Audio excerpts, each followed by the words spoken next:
જુસ્સો વગાડ્યો.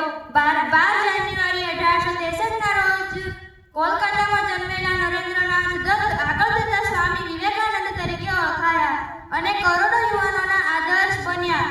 બાળપણથી જ નરેન્દ્રનાથ અત્યંત તેજસ્વી અને જિજ્ઞાસુ હતા. તેમના મનમાં સતત એક પ્રશ્ન ઘૂમતો હતો, શું કોઈએ ઈશ્વરને જોયા છે? આ શોધ તેમને મહાન સંત રામકૃષ્ણ પરમહંસ પાસે લઈ ગઈ.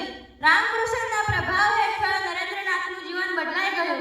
તેમણે સંન્યાસ ધારણ કર્યો અને ગુરુની શીખ મુજબ માનવ સેવાને જ સાચો ધર્મ માન્યો. સ્વામી વિવેકાનંદના જીવનની સૌથી મહત્વની ઘટના 1893માં અમેરિકાના શિકાગોમાં યોજાયેલી વિશ્વ ધર્મ પરિષદ હતી. જ્યારે તેમણે પોતાના ભાષણની શરૂઆત અમેરિકાના મારા ભાઈઓ અને બહેનો કહીને કરી, ત્યારે આખી સભા તાળીઓના ગડગડાટથી ગુંજી ઉઠી હતી.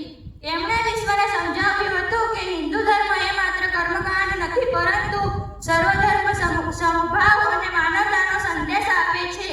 સ્વામી વિવેકાનંદ માનતા હતા કે શિક્ષણ એવું હોવું જોઈએ જે ચરિત્રનું નિર્માણ કરે. તેમના મતે તેમનું સૂત્ર હતું, ઉઠો, જાગો અને ધ્યેય પ્રાપ્તિ સુધી મંડ્યા રહો. તેમણે યુવાનોને નિર્ભય અને શારીરિક તથા માનસિક રીતે મજબૂત બનવા માટે આહ્વાન કર્યું હતું. તેમના મતે નિર્ભરતા એ પાપ છે અને શક્તિ એ જીવન છે. માત્ર 39 વર્ષના ટૂંકા આયુષ્યમાં સ્વામી વિવેકાનંદે જે કાર્ય કર્યા તે સદીઓ સુધી યાદ રાખવામાં આવશે. તેમના માનમાં જ 12મી જાન્યુઆરીને રાષ્ટ્રીય યુવા દિવસ તરીકે ઉજવવામાં આવે છે. આજે પણ જો ભારતનો કોઈ યુવાન સ્વામી વિવેકાનંદના